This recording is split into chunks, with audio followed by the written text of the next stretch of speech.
প্রকৃতিকে রক্ষা করতে হবে। আর এইভাবে আমাদের বুঝতে হবে যে এটা শ্রদ্ধা জ্ঞাপন করছি। এদেরকে বিনাশ করে এইভাবে কিছু করে গেলে বিশেষ কোনো লাভ হচ্ছে না আমাদের, আমরা আমাদেরই বিনাশ করে চলছি। তো আমাদের নিজেদেরই বিনাশ থেকে নিজেদেরকে আটকাতে হবে, এই মহিষাসুর হওয়া থেকে নিজেদেরকে আটকাতে হবে, দুর্গা মায়ের সৈনিক হতে হবে, দুর্গা মায়ের পাশে এসে দাঁড়াতে হবে।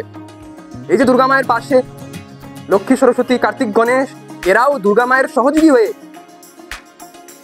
প্রকৃতির রক্ষার জন্য কাজ করেছে, তাই এরাও পূজ্য।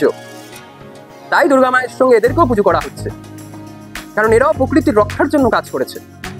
যারাই প্রকৃতির রক্ষার জন্য কাজ করবে তারা দুর্গা মায়ের সঙ্গে পূজিত হবে, কারণ দুর্গা মা সব প্রকৃতির মা।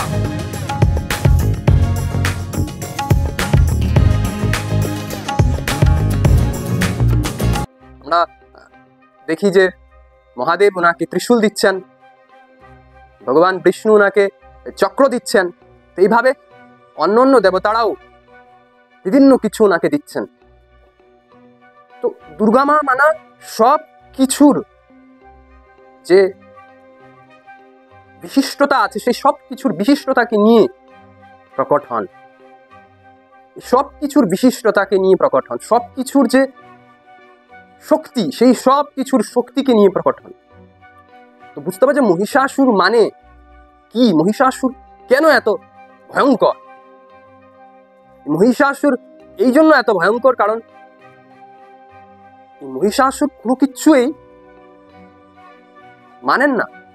এ সব জায়গায় সব সময় প্রকৃতির ক্ষতিই করে চলে। তো আমরা যারা এই প্রকৃতির ক্ষতি করে চলছি তারা আমরা সবাই মহিষাসুরেই বা মহিষাসুরের সৈনিকেই। যখন আমরা প্রকৃতি মায়ের বিনাশ করছি, প্রকৃতি মায়ের ক্ষতি করছি, তখন আমরা মহিষাসুর হয়েই আছি বা মহিষাসুরের সৈনিক হয়েই আছি। আমাদের বুঝতে হবে যে দুর্গা মা তখন কি করেন, সব শক্তির থেকে যে শ্রেষ্ঠতা, যে উৎকৃষ্টতা, সেই সব কিছু নিয়ে প্রকট হন এবং যারাই প্রকৃতির বিনাশ করছে তাদেরকে বিনাশ করেন। এই প্রকৃতির মধ্যে আবার ব্যালেন্স নিয়ে আসেন, প্রকৃতির মধ্যে আবার যেই সমতা সেটাকে নিয়ে আসেন। আমরা এই প্রকৃতিকে বুঝতে পারছি না, সেই জন্য আমাদের সঙ্গে যেই ঘটনাগুলি ঘটছে সেটা আমরা বুঝতে পারছি না কেন ঘটছে। এই সব প্রকৃতি মাই আমাদেরকে কিন্তু বিভিন্নভাবে বাধা দিচ্ছে, যন্ত্রণা দিচ্ছে আমাদের, কারণ আমরা প্রকৃতি মাকে না বুঝে প্রকৃতি মায়ের বিরুদ্ধে গিয়ে কাজ করছি। এই যে প্রকৃতি মায়ের বিরুদ্ধে গিয়ে আমরা যা করছি, গাছপালা কাটছি, নদী পাহাড় এগুলি আমরা খারাপ করছি, নষ্ট করছি, তো আমরা দুর্গা মায়ের বিরুদ্ধে গিয়ে কাজ করছি, আমরা মহিষাসুরের সৈনিক হয়ে কাজ করছি, বা আমরাই যেন মহিষাসুর হয়ে আছি। যদি আমরা এই প্রকৃতি মাকে বুঝেছি তবেই দুর্গা মাকে বুঝেছি, যে এই প্রকৃতি কিন্তু আমাদের লালন পালন করছে। এই যে আমরা প্রকৃতিকে ধ্বংস করে ভাবছি অনেক কিছু করে ফেলছি, আমরা কি হবে, প্রকৃতিকে ধ্বংস করে আমরা নিজেই নিজেকে ধ্বংস করছি। আমরা প্রকৃতি মাকে ধ্বংস করছি না, অ্যাকচুয়ালি আমরা নিজেই নিজেকে ধ্বংস করছি, কারণ প্রকৃতি মাই প্রকৃতির দ্বারাই আমাদেরকে লালন পালন করছে, আমাদেরকে সুরক্ষা প্রদান করছে। যদি আমরা এই প্রকৃতিকেই ধ্বংস করে ফেলি তো আমরা কি করে সুরক্ষা পাবো? এই জন্য প্রকৃতি মাকে, দুর্গা মাকে মুক্তিদায়িনীও বলা হয়, আবার মৃত্যুদায়িনীও বলা হয়। মুক্তিদায়িনী কখন? যখন আমরা এই প্রকৃতিকে বুঝবো এবং এই প্রকৃতিরকে বুঝে প্রকৃতির প্রতি শ্রদ্ধা রাখবো, ভক্তি রাখবো, ওনাকে পুজো করব। এই প্রকৃতিকে যখন আমরা পুজো করতে শুরু করব, এই নদী, গাছপালা, এই সব কিছুকে যখন আমরা শ্রদ্ধা করতে শুরু করব, সম্মান করতে শুরু করব, তখনই আমরা এই প্রকৃতি মা মানা দুর্গা মাকে পুজো করছি, ভক্তি করছি, আর তখন আমরা মুক্তি পাবো।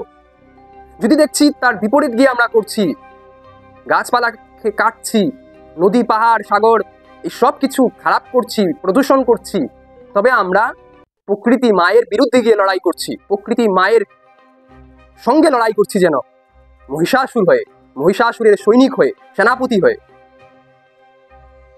তো দুর্গা মা আমাদের সঙ্গেই যেন লড়তে আসে। এখন যে দুর্গাপূজা আমরা করছি, এই দুর্গাপূজায় আমরা দুর্গা মায়ের সঙ্গে নেই, কিন্তু দুর্গা মা আমাদের সঙ্গে যেন লড়তে আসছে, কারণ দুর্গাপূজা আসার পর আমরা আরো যেন বেশি প্রকৃতির ক্ষতি করতে থাকি, বিভিন্ন ভাবে প্রকৃতির ক্ষতি করতে থাকি। আর এই প্রকৃতির প্রদূষণ দুর্গা মায়ের কেই যেন খারাপ করা, দুর্গা মায়ের সঙ্গেই যেন লড়াই করা। দুর্গা মা এইগুলি দেখছে আমাদের, তার বিপরীত আমাদেরকে সাড়া দিতে কিন্তু প্রস্তুত হচ্ছে, আর দিচ্ছ বিভিন্ন ভাবে। গরমের দিনে যে এত গরম কেন হচ্ছে, যে বৃষ্টির দিন এত বৃষ্টি, চারিদিকে বন্যা আর বন্যা হয়ে চলছে। তো এগুলি প্রকৃতির মা আমাদেরকে বুঝাতে চাইছে, যদি আমরা প্রকৃতিকে বিনাশ করে চলি বা আমরাও বিনাশ হব, আমরাও মৃত্যু পাবো, মুক্তি পাবো না। প্রকৃতি মাকে যদি আমরা বুঝি, শ্রদ্ধা করি, ভক্তি করি, তবে আমরা মুক্তি পাবো, নয়তো মৃত্যু পাবো। আর এই যে বুঝার জন্য বিশেষ কিছু করতে হবে না, নিজেকে একটু খেয়াল করে দেখতে হবে বাস। প্রকৃতি মাকে বুঝতে গেলে একটু নিজেকে খেয়াল করে দেখো, এই যে তোমার শরীর, তুমি শ্বাস নিচ্ছ, তুমি কথা বলছো, তুমি খাচ্ছ, এসব কোথা থেকে পাচ্ছ?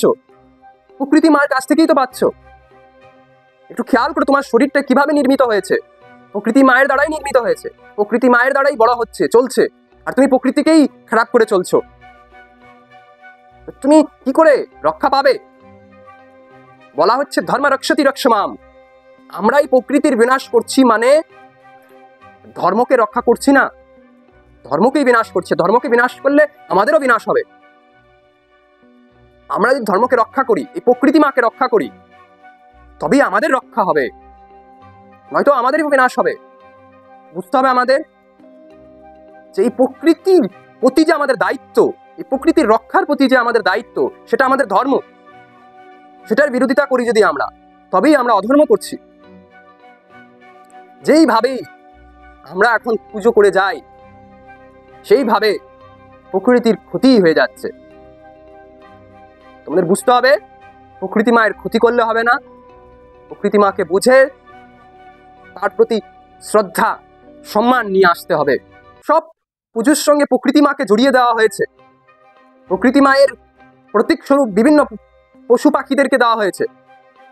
এই আমরা সরস্বতী মাকে দেখি, ওনার সঙ্গে হাঁসকে দেখানো হয়েছে, পদ্মফুল দেওয়া রয়েছে, এগুলি তো প্রকৃতিরই প্রতীক স্বরূপ। কার্তিক ঠাকুরকে দেখি আমরা, কার্তিক ঠাকুরের মধ্যে ময়ূর রয়েছে, সে প্রকৃতিরই প্রতিনিধিত্ব করছে। এভাবে লক্ষ্মী ঠাকুরকে দেখি যে পেঁচা, এগুলি সব প্রকৃতি মায়েরই প্রতীক স্বরূপ, এগুলি প্রকৃতি মায়েরই অংশরূপ। এগুলিকে আমরা যাতে শ্রদ্ধা করতে পারি, ভক্তি করতে পারি, সেই জন্যই এদেরকে আমাদের সামনে তুলে ধরা হয়েছে, যাতে আমরা প্রকৃতির এই জিনিসগুলির ক্ষতি না করে এগুলিকে শ্রদ্ধা করে সম্মান করে পুজো করতে পারি। পুজো করা মানে কি? খালি ধূপকাঠি দিয়ে ধূপকাঠি দেখানো নয়, মোমবাতি দিয়ে আর প্রদীপ জ্বালিয়ে প্রদীপ দেখানো নয়, এদের প্রতি শ্রদ্ধা ভক্তি রাখাই পুজো।